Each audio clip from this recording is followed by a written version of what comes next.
Hi viewers, கறி குழம்பு டேஸ்ட்டில் பச்சை பயிறு குழம்பு எப்படி செய்கிறதுன்னு பார்க்கலாமா?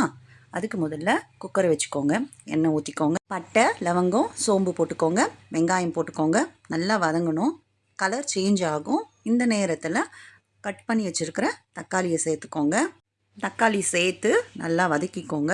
கொஞ்சம் உப்பு போட்டிங்கன்னா சீக்கிரம் வதங்கிடும். கொஞ்சம் மூடி போட்டு வச்சுக்கோங்க. இந்த நேரத்தில் நம்ம ஒரு மசாலா ரெடி பண்ண போகிறோம். அதுக்கு மிக்ஸி ஜார் எடுத்துக்கோங்க. அதில் வெங்காயம், தக்காளி, இஞ்சி, பூண்டு, தேங்காய் போட்டு நல்லா பேஸ்ட்டாக அரைச்சிக்கோங்க. இப்போ தக்காளியும் வெங்காயம் நல்லா வெந்திருக்கும். இந்த நேரத்தில் அரைச்சி வச்ச பேஸ்ட்டை அதில் போட்டுடுங்க. போட்டுட்டு நல்லா வதக்கிக்கோங்க.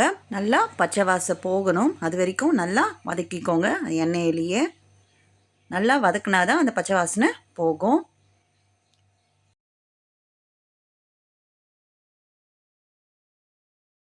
இப்போது ஸ்லைட்டாக கலர் சேஞ்ச் ஆகும்.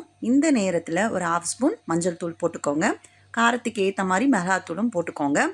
கட் பண்ணி வச்சுருக்கிற ஒரு 2 உருளைக்கிழங்கையும் அதுலேயே சேர்த்துக்கோங்க. நல்லா கலக்கி விட்டுருங்க. ஊற வச்ச பச்சை பயிரையும் அதுலேயே கொட்டிடுங்க.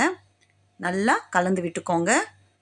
தேவையான அளவு உப்பு, காரம் எல்லாமே செக் பண்ணி பார்த்துக்கோங்க. இந்த நேரத்தில் நல்லா கலக்கி விட்டு தாராளமாக தண்ணி விட்டுக்கோங்க.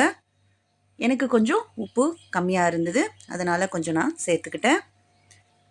அவ்வளோதான். மூடி போட்டு ஒரு 3 விசில்லேருந்து 4 விசில் வச்சு எடுத்துக்கோங்க. விசில் வச்சு முடிஞ்சதுக்கப்புறம் ஓப்பன் பண்ணி பார்த்திங்கன்னா ரொம்ப திக்கான கன்சிஸ்டன்சியில் தான் இருக்கும். இது சப்பாத்தி, பூரி, தோசைக்கு பர்ஃபெக்ட் காம்பினேஷனாக இருக்கும் இந்த ஸ்டேஜு.